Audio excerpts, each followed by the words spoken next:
ഭഗവാൻ കൃഷ്ണനെ ആരാധിക്കുന്നവർക്ക് ഒരു പ്രത്യേകതയുണ്ട്. അവരെ ഒരിക്കലും നശിക്കാൻ ഭഗവാൻ അനുവദിക്കില്ല. അവര് പലപ്പോഴും തളർന്ന് അവശരായി വീഴുന്നത് കാണാം. പക്ഷേ അവിടെ നിന്നെല്ലാം പഴയതിലും ശക്തരായി ഭഗവാൻ അവരെ ഉയർത്തും. ഇതിന്റെ കാരണം എന്താ അറിയോ?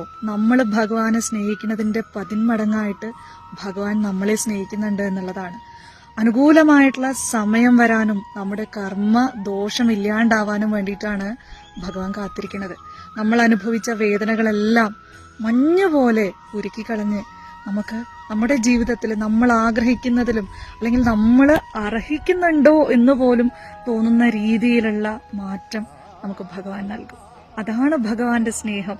ആ സ്നേഹം നമുക്ക് കിട്ടണമെങ്കിൽ നമ്മൾ ഭഗവാനെ സ്നേഹിക്കണം, നിസ്വാർത്ഥമായിട്ട്. എപ്പോഴും എന്ത് ചെയ്യുമ്പോഴും ഭഗവത് സ്മരണയിലിരിക്കുക. ആരോടെങ്കിലും സ്നേഹം തോന്നുമ്പോൾ നമ്മൾ ഐ ലവ് യു എന്ന് പറയാറില്ലേ? അതേപോലെ ഭഗവാനോടും ഐ ലവ് യു എന്ന് പറഞ്ഞു നോക്കൂ. ഭഗവാനെ സ്നേഹിക്കണോ എന്ന് ദിവസവും പറഞ്ഞു നോക്കൂ. നിങ്ങളുടെ ജീവിതത്തിൽ അത്ഭുതകരമായിട്ടുള്ള മാറ്റങ്ങളാണ് നടക്കുക. സ്നേഹത്തിന് ഒരു കുറവും ഉണ്ടാവില്ല. നിങ്ങൾക്ക് ആവശ്യമുള്ളതെല്ലാം ആ ഭഗവാൻ നടത്തി തരും. നിങ്ങളിലേക്ക് അർഹരായിട്ടുള്ള വ്യക്തികളെ ആ ഭഗവാൻ പറഞ്ഞുവിടും. സംശയത്തിന്റെ ഒരു കണിക പോലും ഇല്ലാതെ ആ ഭഗവാനെ സ്നേഹിക്കൂ. ആ ഭഗവാനോട് നിങ്ങളുടെ സ്നേഹം അറിയിക്കൂ.